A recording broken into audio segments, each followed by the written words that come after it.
آپ صرف اللہ کا بندہ بننا چاہتے ہیں، 3 مقابلے کرنے پڑیں گے۔ سب سے پہلے کس سے مقابلہ کرنا ہوگا؟ اپنے نفس سے۔ وہ جو کل شعر سنایا تھا کہ مسجد تو بنا دی شب بھر میں ایمان کی حرارت والوں نے، من اپنا پرانا پاپی ہے برسوں میں نمازی بن نہ سکا۔ کوئی شخص رشوت پیش کر رہا ہے، حرام شے ہے، نفس کیا کہتا ہے؟ لے لو، کہتا ہے کہ نہیں؟ اور بڑی پٹیاں پڑھاتا ہے کہ یہ سارا تقویٰ کا حیضہ تمہیں ہو گیا ہے، فلاں حاجی ہے، فلاں وہ ہے، وہ بھی لیتا ہے، اور فلاں ضرورت رکی پڑی ہے، بچے کی فیس نہیں گئی ہے، بیوی کو اتنا عرصہ ہو گیا ساڑی کی فرمائش کرتے ہوئے ساڑی نہیں خریدی گئی ہے، یہ ساری پٹی پڑھائے گا نفس کے نہیں۔ اب اگر آپ مقابلہ کر سکتے ہیں نفس کا تو بچیں گے، مقابلہ نہیں کر سکتے باہر کھا جائیں، یہی ہوگا کہ نہیں؟ اذان کا وقت آ گیا، اذان سن لی آپ نے، لیکن پھر نفس نے کہا ابھی اور سو، آپ نے کروٹ لی اور کپڑا خوب ٹھیک کیا اور غین ہو گئے۔ اگر آپ اس نفس کے تقاضے کو اس وقت رد کر سکتے، طاقت آپ میں اتنی ہوتی تو آپ کھڑے ہوتے مسجد کی طرف جاتے۔ گویا کہ بندگی رب کے لیے سب سے پہلا جہاد کس سے کرنا ہوگا؟ نفس۔ اچھا، نفس اکیلا نہیں ہے، اس کے پیچھے ایک بہت بڑا بدماش ہے، وہ شیطان لعین، وہ اسے اکساتا رہتا ہے، پھونکے مارتا ہے، الذی یوسوس فی صدور الناس، اشتعال پیدا کرتا ہے، پٹیاں پڑھاتا ہے، برائی کو مزین کرتا ہے، بے حیائی کو فیشن کا نام دیتا ہے، ناچ گانے کو وہ کلچر کا نام دیتا ہے، یہ سارا کچھ کر رہا ہے۔ تو اگر شیطان سے مقابلہ نہیں کر سکیں گے تو اللہ کی بندگی کر سکیں گے؟ تیسری چیز، معاشرہ بگڑا ہوا ہے، بگڑے ہوئے معاشرے کا ایک دباؤ ہے آپ پر، یہ بالکل ایسے جیسے ایک ہجوم ایک طرف جا رہا ہو تو ادھر جانا آسان اور مقابلے میں جانا بہت مشکل، زور لگانا پڑے گا نا۔ تو معاشرے کا رخ کچھ اور ہے، آپ کا رخ کچھ اور ہے، معاشرہ نہ خدا کو جانے نہ رسول کو جانے، آپ چاہتے ہیں اللہ اور اس کے رسول کے حکم پہ چلنا، کشمکش کرنی پڑے گی کہ نہیں؟ بہت پیارے ہیں وہ مصرے، زمانہ بات و نہ سازت تو با زمانہ ستیز، زمانہ تمہارے ساتھ اگر موافقت نہیں کر رہا، زمانے سے جنگ کرو۔ اور بے غیرت اور بے حمیت اور بودے اور بزدل اور کچے لوگوں کا اصول کیا ہے؟ زمانہ بات و نہ سازت تو با زمانہ بے ساز، زمانہ تمہارے ساتھ موافقت نہیں کرتا، بھائی تم زمانے کے رنگ میں رنگے جاؤ۔ آسان راستہ کون سا ہے؟ زمانہ تمہارے رنگ میں نہیں آتا، تم اس کے مطابق ڈھل جاؤ، کوئی تکلیف ہوگی؟ اور زمانہ تمہارے ساتھ اگر موافقت نہیں کر رہا، تم زمانے سے لڑو، تکلیف آئے گی کہ نہیں؟ 3 جہاد کرنے پڑیں گے تو انسان اللہ کا بندہ بن سکے گا۔ بات سمجھ میں آئی؟ اسی لیے جب پوچھا گیا حضور سے ای الجہاد افضل یا رسول اللہ، اے اللہ کے رسول سب سے افضل جہاد کون سا ہے؟ آپ نے فرمایا ان تجاہد نفسک فی طاعت اللہ، سب سے افضل جہاد یہ کہ اپنے نفس سے جہاد کرو، کشمکش کرو، مقابلہ کرو، تاکہ اسے اللہ کا مطیع بناؤ۔ یہ جہاد ہے افضل الجہاد۔ پہلے میں نے کہا تھا پہلی منزل سب سے اہم، تو جو پہلی منزل کا جہاد ہے وہ افضل الجہاد، بالکل 2 اور 2 4 کی طرح کی بات ہے۔ اور اسی کو کہا گیا جہاد اکبر۔ جب آپ غزوہ تبوک سے واپس آئے ہیں، آپ نے فرمایا مسلمانوں یہ نہ سمجھنا جہاد ختم ہو گیا، رجعنا من الجہاد الاصغر الى الجہاد الاکبر، وہ تو چھوٹا جہاد تھا جو ہم کرنے گئے تھے کافروں کے خلاف، یہ بڑا جہاد ہے جو مدینے میں رہ کر ہوگا، ہر آن ہوگا، وہ تو کبھی ہوتا ہے کبھی نہیں ہوتا، یہ ہر وقت ہوتا ہے، ہر صبح ہوتا ہے، ہر رات ہوتا ہے، ہر شام ہوتا ہے، ہر لحظہ ہوتا ہے، ہر وقت کشمکش ہے خیر و شر کی، حلال اور حرام کی، صحیح اور غلط کی، زمانے کی روش اور دین کا تقاضا ٹکرا رہے ہیں۔ آپ اگر اس راستے پر پہلا قدم رکھیں ایک عزم کے ساتھ تو ہوش ٹھکانے آ جائیں گے، دن میں تارے نظر آئیں گے، 14 طبق روشن ہو جائیں گے کہ دین کا نام لینا آسان ہے، چلنا بہت مشکل ہے۔ چمی گویم مسلمانم بے لرزم کہ دانم مشکلات لا ادارہ۔ یہاں پر بھی نوٹ کیجئے کہ یہ 3 اس کے مرحلے ہیں جو منہج انقلاب نبی میں ہم نے واضح کی۔ طاقت کے ساتھ طاقت، پنجہ آزمائی۔ پہلا مرحلہ صبر محض ہے، پرسیکیوشن کو جھیلو، برداشت کرو، صبر کرو. نغمہ ہے بلبل شوریرہ تیرا خام ابھی، اپنے سینے میں اسے اور ذرا تھام ابھی، منتظر رہو، وقت آئے گا ہاتھ کھول دیے جائیں گے. دوسرا مرحلہ ایکٹیو ریزسٹنس، آگے بڑھو، للکارو، چیلنج کرو، اقدام کرو. آخری مرحلہ پھر تصادم، جان دینے کے لیے میدان میں آ جاؤ. یہ قتال ہے. اسی لیے میں نے ایک مرتبہ تقریر کی تھی بھمبر میں، پہلی مرتبہ مجھے یاد ہے، میں نے یہ 9 منزلیں بیان کی تھی. 8 منزلیں جہاد ہیں، 9ویں منزل جا کر قتال بنتی ہے. پہلی منزل پر 3 جہاد تھے نا، نفس سے، شیطان سے، بگڑے ہوئے معاشرے سے. دوسری منزل پر دعوت و تبلیغ بالحکمہ بالموعظہ جدال احسن. تیسری منزل پر صبر محض، پیسو ریزسٹنس، اقدام، چیلنج، ایکٹیو ریزسٹنس. 8 منزلیں جہاد. اور 9ویں منزل ان اللہ یحب الذین یقاتلون فی سبیلہ صفا کانہم بنیان مرصوص. گویا جہاد کی پہلی منزل مجاہدہ مع النفس، اور آخری اور 9ویں منزل قتال فی سبیل اللہ. واضح رہے کہ اسی کا منفی پہلو ہجرت ہے. بہت اہم بحث شروع ہوگی. جیسے اسلام کا منفی پہلو اطاعت کا تقوی ہے، حکم مانو، حکم پر عمل کرو، اطاعت. نافرمانی سے بچو، بات تو ایک ہی ہوئی. جہاد کا منفی رخ ہجرت ہے. اللہ کی بندگی کرنے کے لیے معاصی سے ہجرت کرنی ہوگی، حرام چیزوں سے ہجرت کرنی ہوگی. اسی لیے سوال کیا گیا ای الہجرت افضل یا رسول اللہ. جواب کیا تھا؟ ان تہجر ما کرہ ربک. سب سے افضل ہجرت یہ ہے کہ ہر اس شے کو چھوڑ دو جو تمہارے رب کو پسند ہے. اسی لیے تنظیم کے عہد نامے میں جب اللہ کے ساتھ معاہدہ ہے، انی واحد اللہ، نمبر 1 کس بات کا معاہدہ؟ ان اہجر کل ما یکرہہ، ہر اس شے کو چھوڑ دوں گا جس کو وہ پسند نہیں کرتا.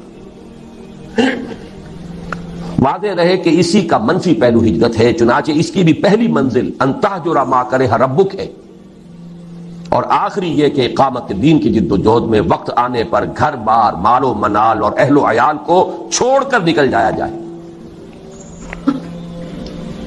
اس کی بھی نیت ہونی، تیاری کیجیے نفسیاتی طور پر. آج بھی جائزہ لیجیے. اتنی گرفت تو نہیں ہے کہ کبھی پکار آئے اور بلایا جائے اور یہ بندھن مجھے باندھ کر رکھ لے. اگر ایسا ہے تو یہی تو خطرہ ہے. پھر آگے جا کر جو ہفتے اعمال کرانا ہے ابھی چھٹی کرو، سب کچھ کرنا اور پھر ہفتے اعمال کرا لینا. آپ کو معلوم ہے جنہوں نے ہجرت نہیں کی تھی، سورہ نساء میں کتنی اہم بحث آئی ہے. تو ہجرت، لیکن یہ کہ پورے لیول کے اوپر غلط خیالات ذہن سے نکالو، غلط نظریات نکالو، ہجرت ہے. غلط صحبت کو چھوڑو، ہجرت ہے. نخلہ و نترکو من یفجرک، ہجرت ہے. دوستیوں کو چھوڑو، ہجرت ہے. محبتوں کو کاٹو اس تلوار سے، ہجرت ہے. تو جیسے جہاد، جیسے سانس ہے اس کی آمد و شد، آنا اور جانا، اسی طرح جہاد اور ہجرت ہے. کچھ لوگ جو ہے وہ اصطلاحی مفہوم لے کر اور نہ معلوم کہاں سے کہاں، جب نیت میں فتور ہو، کام چوری ہو تو خوہ بدرہ بہانا ہے کسی یار. جہاد اور ہجرت لازم و ملزوم، ایک مثبت ایک منفی، کرنٹ چل ہی نہیں سکتا. ایک پازیٹو وائر، ایک نیگیٹو وائر. جہاد کی پہلی 2 منزلوں کے لیے اصل آلہ و ہتھیار قرآن مجید ہے. نفس سے جہاد کریں گے، کس شے سے؟ کیسے ماریں گے نفس کو؟ اس کو پاک کرنا ہے کس سے؟ قرآن سے. یا ایھا الناس قد جاءکم موعظۃ من ربکم وشفاء لما فی الصدور. شیطان سے لڑو گے کس تلوار سے؟ کشتن ابلیس کار مشکل است، زاں کہ او گم اندر اعماق دل است. خوشترا باشد مسلمان اشکنی، کشتہ شمشیر قرآن اشکنی. جاہدہم بہ جہادا کبیرا. دوسری منزل قرآن، تذکیر قرآن سے، تبشیر قرآن سے، انذار قرآن سے، دعوت قرآن کی، تبلیغ قرآن کی، وہ سارا برکت و محور اس کا. اوحی الی ھذا القرآن لانذرکم بہ ومن بلغ فلقد یسرناہ بلسانک لتبشر بہ المتقین وتنذر بہ قوما لدا.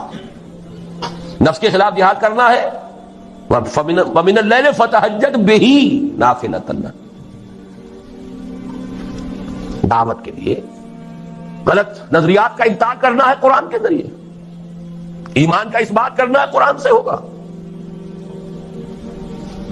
نور یہ ہے، اندھیاروں سے یہ نکالے گا. لِيُخْرِجَكُم مِّنَ الظُّلُمَاتِ إِلَى النُّورِ فَآمِنُوا بِاللَّهِ وَرَسُولِهِ وَالنُّورِ الَّذِي أَنزَلْنَا وَجَاهِدْهُمْ بِهِ جِهَادًا كَبِيرًا. مکی دور کی شمشیر قرآن اتر کر ہرا سے سوئے قوم آیا اور ایک نسخہ کیمیا سا. جہاد کی پہلی دو منزلوں کے لیے اصل آلہ و ہتھیار قرآن مجید ہے، یعنی جہاد بالقرآن. چنانچہ مجاہدہ مان نفس کا مؤثر ترین ذریعہ ہے قرآن کے ساتھ قیام اللیل یا تہجد، اور دعوت و تبلیغ کا پورا عمل بھی قرآن حکیم ہی کی اساس پر اور اسی کے ذریعے ہونا چاہیے. یتلو علیہم آیاتہ ویزکیہم ویعلمہم الکتاب والحکمہ، سارا اساسی منہاج قرآن کے گرد گھوم رہا ہے. تیسری اور آخری منزل عہد حاضر میں جہاد بالید کی موضوع ترین صورت فواحش و منکرات کے خلاف پرامن مظاہرے ہیں. صرف مظاہرہ نہیں، پکیٹنگ، گھیراؤ، جلاؤ نہیں، گھیراؤ نہیں ہونے دیں گے. بل حافظون لحدود اللہ، چلاؤ گولی، مار دو جتوں کو مارتے ہو. شہادت مطلوب و مقصود مومن، نہ مال غنیمت نہ کشف کشاد. یہ میرا کل کا موضوع ہے، لیکن یہ کہ یہاں جہاد بالید، کسی کو نہیں المنکر بالید کہا ہے. من رأى منكم منكرا فليغيره بيده فإن لم يستطع فبلسانه فإن لم يستطع فبقلبه وذلك ضعف الإيمان. ومن جاهدهم بيده فهو مؤمن ومن جاهدهم بلسانه فهو مؤمن ومن جاهدهم بقلبه فهو مؤمن وليس وراء ذلك من الإيمان حبة خردل. لیکن نوٹ کیجئے، لیکن اس میں نوبت فقہائے کرام کی طے کردہ شرائط کے تحت قتال یعنی جہاد بالسیف تک بھی آ سکتی ہے. اس کو یہ سمجھ لینا کہ یہ سرے سے اب دائرے سے خارج ہو گیا، یہ تو قادیانیوں کا خیال ہے، اور بالفعل ہمارے بہت سے علماء اسے خارج کیے بیٹھے، بڑے بڑے مفکرین خارج کیے بیٹھے. بعض لوگوں کو یہ مغالطہ لاحق ہو گیا ہے فاسق و فاجر حکمرانوں کے خلاف خروج نہیں ہو سکتا. یقیناً بعض ایسی احادیث ہے، لیکن دوسری احادیث بھی موجود ہے. جب ایک ہی حدیث سے آپ سارا مسئلہ نکالیں گے تو بڑی گمراہی میں آ جائیں گے. من قال لا الہ الا اللہ دخل الجنہ، یہاں تو ایمان بالرسالت بھی ثابت نہیں ہوتا. جس نے کہا لا الہ الا اللہ جنت میں داخل ہو جائے گا، لیکن آپ پورا مورچہ لگا دیں کہ نہیں نہیں، ایمان بالرسالت لازم ہے، ایمان بالآخرت لازم ہے، ایمان بالقرآن لازم ہے، پھر اس کے عملی تقاضے لازم ہیں. تو اس کو بھی اچھی طریقے سے سمجھ لیجئے. قتال اور فساق و فجار حکمرانوں کے خلاف طاقت کا استعمال، لیکن اس کی شرائط ہے. امام ابو حنیفہ جن کو میں سید الفقہاء سمجھتا ہوں، انہوں نے اس کے لیے واضح طور پر کہا کہ نہیں المنکر اگر زبان سے مؤثر نہیں ہو رہا تو فبالسیف، تلوار، لیکن اس کے لیے طاقت اتنی بہم پہنچ چکی ہو. یہ نہیں کہ 4 آدمی اکٹھے کیے 4 کو مروا دیا، پھر آگے چلے، پھر 10 کو اور اکٹھے کیے 10 کو مروا دیا. یہ نہیں، ہنگامہ کیا، جماعت بنائیے، قوت جمع کیجئے، تربیت دیجئے، منظم کیجئے، محتسب تعداد اتنی کہ جو بھی آپ کے اندازے ہیں اس کے اعتبار سے، ویسے کوئی شے کہیں سے آ جائے بورڈ فرام دی بلو وہ بات دوسری ہے، لیکن ہر اندازے میں آپ یہ تقریباً یہ یقین رکھیں کہ اب اتنی طاقت ہے کہ ہم بدل دیں گے اس نظام کو، کامیابی ہو جائے تب جا کر اس کا امکان ہے، ورنہ نہیں. ٹیررزم جو ہے جو چل رہا ہے آج کل، ادھر حقیقت جہاد اور قتال کو بدنام کرنے والی چیزیں ہیں، لیکن یہ کہ اس کو خارج کر دینا اس کی غلط ہے. اس میں نوبت فقہاء کرام کی طے کردہ شرائط کے تحت قتال یعنی جہاد بالسیف تک بھی آ سکتی ہے. یہ ہے جہاد کی بحث. پہلا جو لازمی تقاضا ہے ان 3 فرائض کے لیے وہ ہے جہاد. دوسرا لزوم اجتماعیت، اجتماعیت کا لزوم. اس میں بھی درجے ہوں گے. کسی جگہ یہ مستحب ہوگا، کسی جگہ یہ مفید کہہ لیجئے، ممد کہہ لیجئے، کسی جگہ لازم ہوگا. ہر وقت ہر حال میں لازم نہیں. فریضہ اول کے ضمن میں صرف صحبت صالح، کونوا مع الصادقین. اللہ کا بندہ بننا ہے آپ کو، نفس سے جہاد کرنا ہے، شیطان سے کرنا ہے، معاشرے سے کرنا ہے. تو ایسے لوگوں کی معیت تلاش کریں، ایسوں کا قرب، ایسوں کی صحبت جو یہی کام کر رہے ہوں، یہی کرنا چاہتے ہوں. اس سے تقویت پہنچے گی آپ کو. مرید کسے کہتے ہیں؟ ارادہ کرنے والا. آپ نے ارادہ کیا ہے اور بھی ہے، اس نے بھی ارادہ کر لیا ہے، یہ مرید جمع ہو. اس سے یقیناً تقویت حاصل ہوگی. لیکن عقلاً محض اس کام کے لیے جماعت، میں جماعت کا ایک مفہوم خاص بول رہا ہوں، جماعت ڈسپلنڈ سموتات والی جماعت، اس کام کے لیے ضرورت نہیں.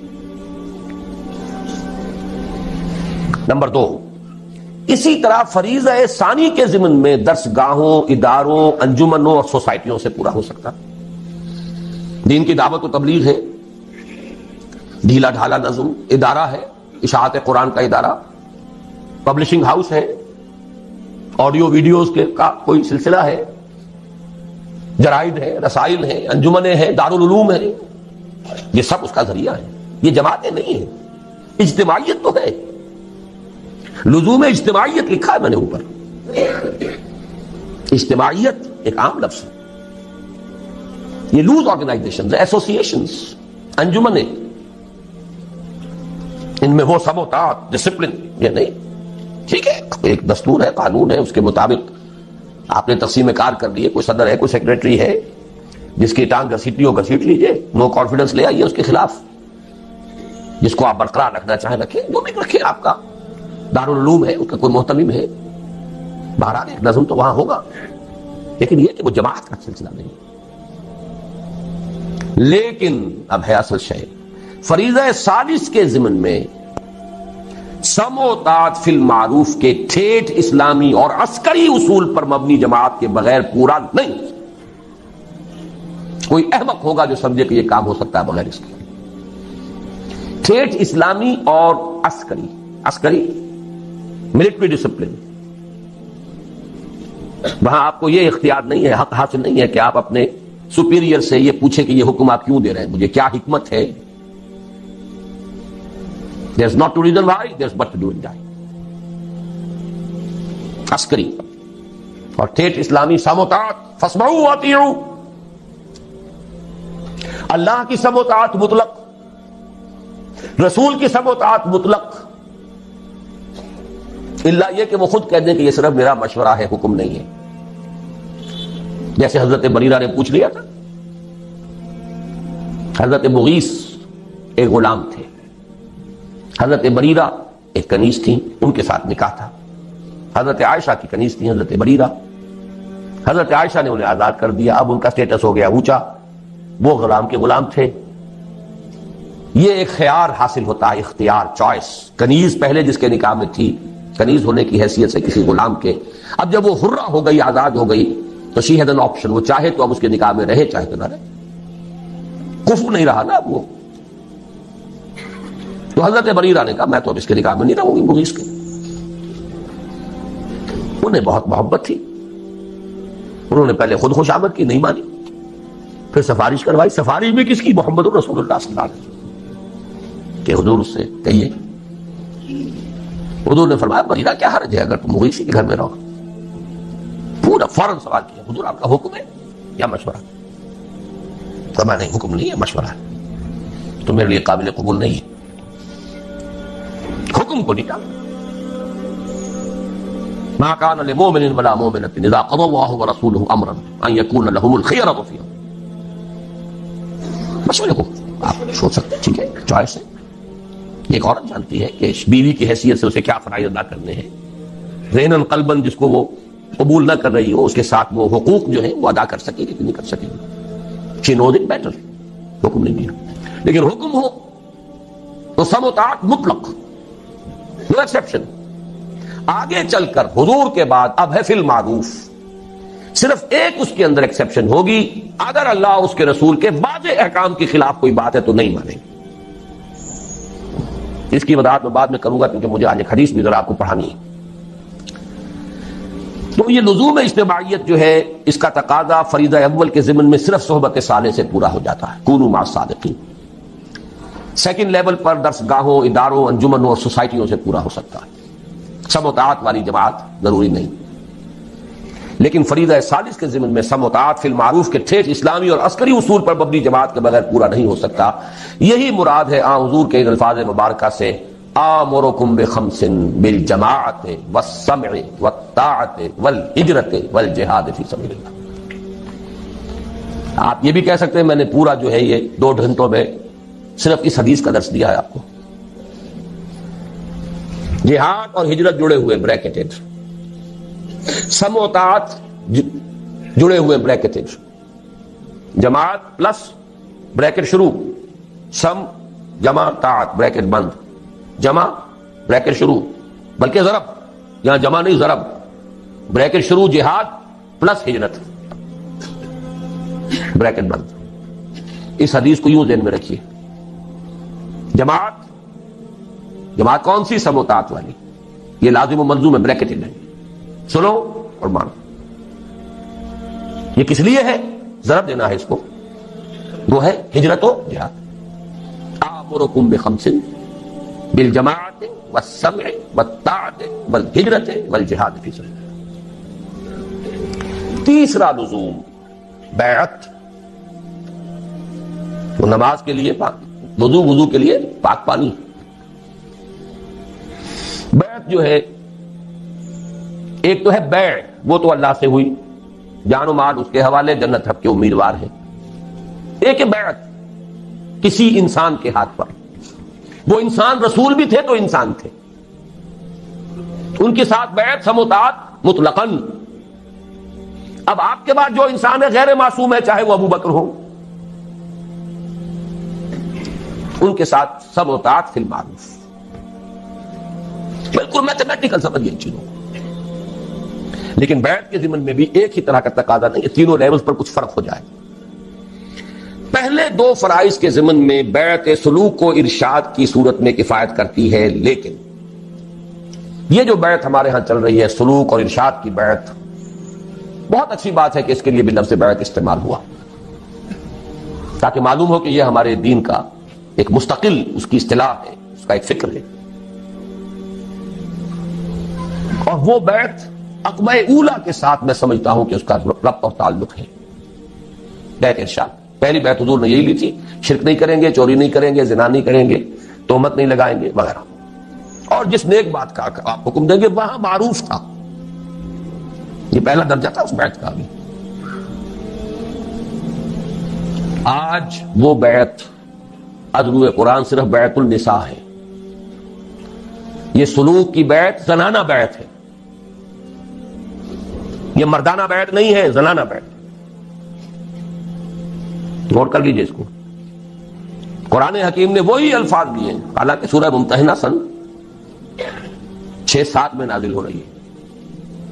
بیعت عقبہ اولا سن 10 میں، سن 10 نبوی، ہجرت سے 1.5-2 سال قبل لی جا رہی ہے. ایک فصل ہے 8-9 برس کا، لیکن وہی الفاظ جو بیعت عقبہ اولا کے تھے وہی قرآن میں آئے. بیعت النساء، یہ زنانہ بیعت ہے، مردانہ بیعت نہیں ہے. مردانگی تو چاہیے، وہ میدان میں جب آنا ہے.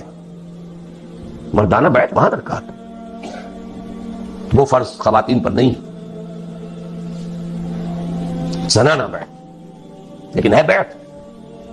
اس کے بارے میں ہمارے ہاں وہ جو اہل حدیث مسلک کے لوگ ہیں وہ اس کی نفی کر دیتے، کوئی بیعت نہیں، اس کا کوئی اصول نہیں، کوئی اس کا ثبوت نہیں. غلط بات ہے. بیعت عقبہ اولا بیعت ہی یہی ہے، بیعت النساء بیعت ہی یہی ہے. بیعت ارشاد ہے، وہ بھی صحیح ہے، حق ہے، لیکن وہ بیعت جو مردوں سے مطلوب ہے وہ کچھ اور ہے.